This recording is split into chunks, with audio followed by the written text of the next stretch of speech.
Hello student, हम इस video में 10th क्लास की मैथ्स विलोपन विधि 10th क्लास की थर्ड चैप्टर में इंपॉर्टेंट विधि है। इससे आपके एग्जाम में क्वेश्चन आएगा ही। विलोपन विधि, विलोपन विधि सबसे सिंपल विधि है। आपको जो इक्वेशन सॉल्व करने, एक कौन से समीकरण है, दो चर वाले रैखिक समीकरण।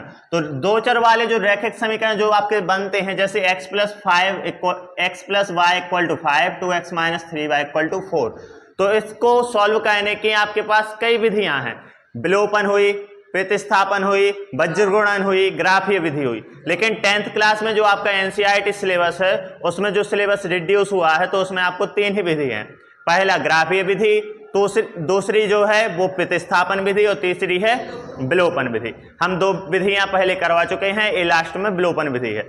अब विलोपन विधि से हम कैसे सॉल्व करते हैं? पहला समीकरण हमारे पास है x plus y equal to 5, और दूसरा है 2x minus 3y equal to 4। तो इसको समीकरण 1 दे देंगे नाम, इसको समीकरण 2 हमने नाम दे दिए।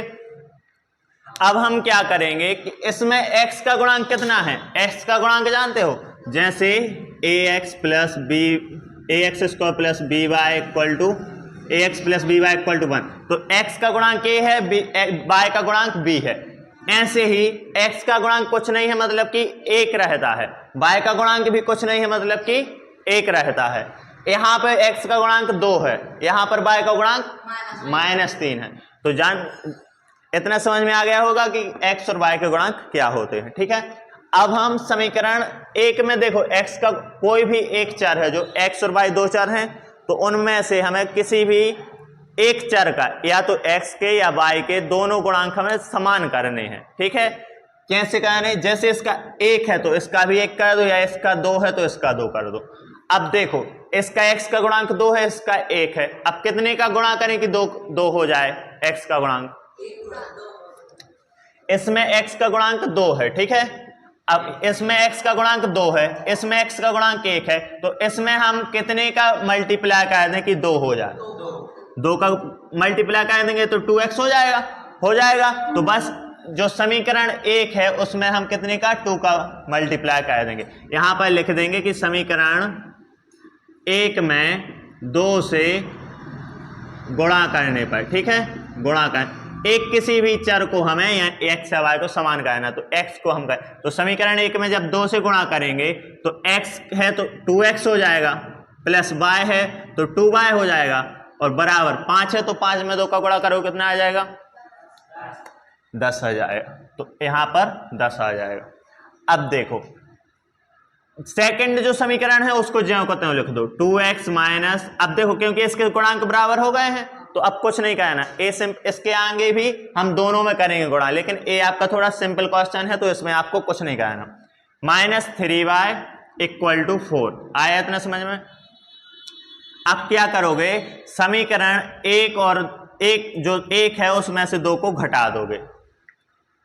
घटाना जानते हो, माइनस का है ना, सब्सट्रैक्शन बोलते हैं जिसको।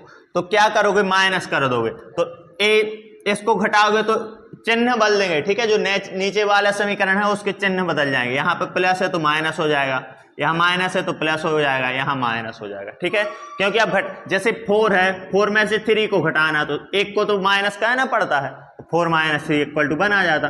अब समीकरण 1 है, समीकरण 1 में से 2 को घटाना, तो 2 में माइनस लगाना पड़ेगा, तो यहाँ माइनस है, प्लस है तो माइनस हो जाएगा, यहाँ माइनस है तो प्लस हो जाएगा, यहाँ प्लस है तो माइनस हो जाएगा। आया समझ में? अब देखो 2x से 2x तो कट जाएगा, बचा कितना अकेला? y। तो यहाँ पर 2y बचा, यहाँ पर plus 3y, 2y plus 3y बचा। अब 10 में से 4 जाएंगे, कितना बचेगा? 10 में से 4 जाएंगे, 6 बचेगा। ठीक है, अब यहाँ पर कितना आ गया? 5y बराबर 6, y बराबर 6/5। हमारे पास y का मान आ गया। अब y का मान जैसे हम प्रतिस्थापन विधि में कहते थे कि एक कोई मान निकल आया तो दोनों समीकरण में से किसी में रख दिया, तो y का मान हम किसी भी समीकरण में रख दें। ये समीकरण 1 हमें दिख रहा है बिल्कुल सिंपल है, x प्लस वाई बराबर 5, तो इसमें रख देंगे। ठीक है, तो समीकरण 1 में हम क्या रख देंगे? y का मान। समीकरण 1 में y का मान रखने पर, ठीक है, मान रखेंगे तो क्या आ जाए? x plus y equal to 5 है समीकरण 1। y का मान कितना है? 6/5, तो x प्लस 6/5 बराबर 5, x बराबर 5 माइनस 6/5 आ गया ये। अब भिन्न सॉल्व कैसे बनती है, अब इसमें क्या करोगे 5/1 मान लो, ठीक है। अब नीचे का नीचे गुणा कर दो, 5 का 5 1 में गुणा करोगे 5 आ जाएगा, 5 का 5 में करोगे 25 आ जाएगा, और 6 का 1 में करोगे -6 आ जाएगा। कैसे बनेगा ये, बनेगा सॉल्व।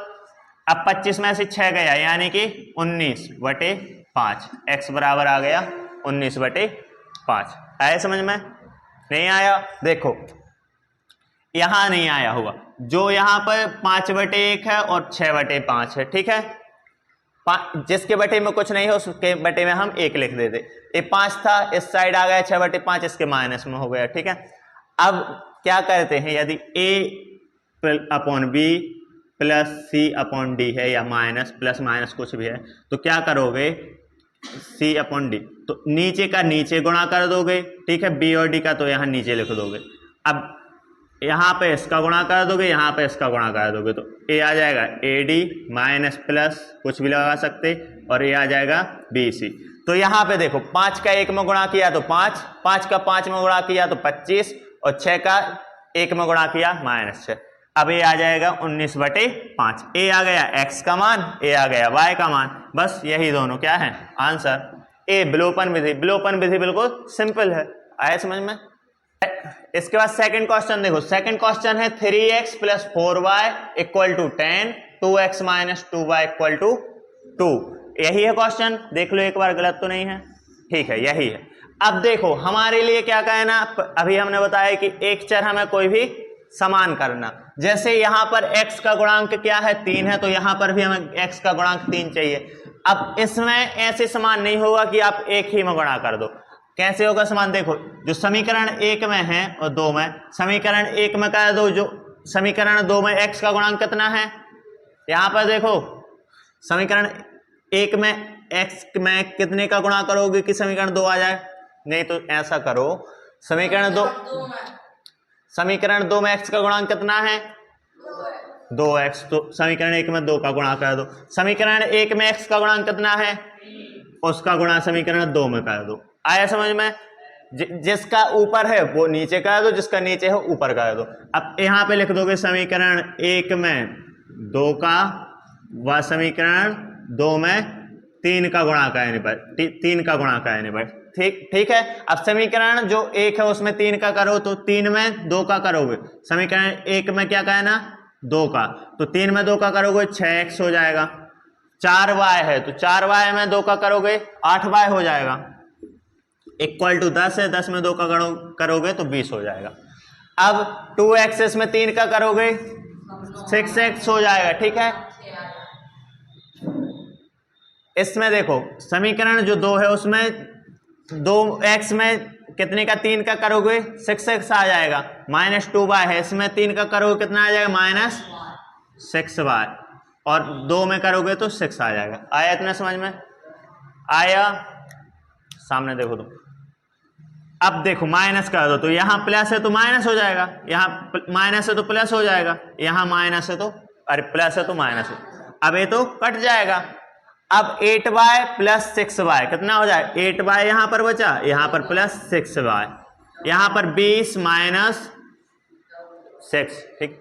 अरे एक बार बोलो 14 14 वो यार, हाँ ठीक है। देखो 8y + 6y = 20 - 6, तुम पूरी वीडियो डिस्टर्ब कर रहे होगे ना, ठीक है। 8y + 6y = 2 - 6, 20 - 6। अब 8y और 6y क्या हो जाएंगे 14y = 20 में से 6 जाएगा, क्यों? अरे तो हिंदी एक 14 बोल देता है, एक इंग्लिश, ठीक है। तो 14 और 14, 40 नहीं होता 14 होता है, ठीक है। हाँ तो तुम 40 बोल रहे। अब देखो y बराबर 14/14, a आ जाएगा 1, y बराबर 1।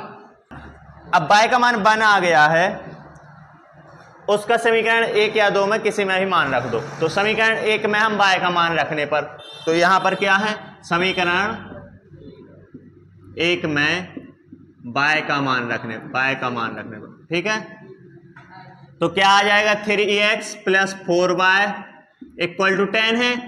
अब 3x प्लस 4y का मान कितना आया 1 equal to 10, 3x plus 4 equal to 10, 3x equal to 10 minus 4, 3x equal to कितना आ गया 6, x equal to 6/2, x equal to 2 3 जा 6।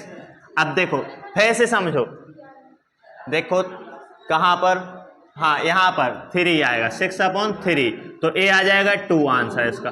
अब फिर से समझो 3x plus 4y equal to 10 था, y का मान 1 था तो 4 आ गया। अब 4 इस साइड जाएगा तो माइनस में हो जाएगा 10 माइनस 4, 3x इक्वल टू 10 में से 4 जाएगा 6 आ जाएगा। अब यहाँ पे गुणा में है 3, यहाँ पे भाग में जाएगा 6/3 हो जाएगा, x इक्वल टू 2 हो जाएगा। आया समझ में? तो x का मान आ गया हमारे पास कितना 3, अरे x का मान आ गया 2, y का मान आ गया 1, a आ जाएगा क्या आंसर। विलोपन विधि बिल्कुल सिंपल है। आए समझ में? YouTube पर जो स्टूडेंट्स देख रहे हैं आई होप कि आपको समझ में आया होगा कि कैसे आपको विलोपन विधि से 2 चरों वाले समीकरणों को हल करना है। एनसीईआरटी का हिंदी का पाठ्यक्रम 9वीं 10वीं 11वीं 12वीं हम पूरा इस चैनल पर करवाने वाले हैं, तो आप इस चैनल को सब्सक्राइब कर लें। और इस वीडियो में हमने विलोपन विधि के 2 क्वेश्चन किए, इसके आगे के क्वेश्चन हम नेक्स्ट वीडियो में करेंगे। यदि वीडियो पसंद आई हो तो वीडियो को लाइक, चैनल को सब्सक्राइब करें। Thank you.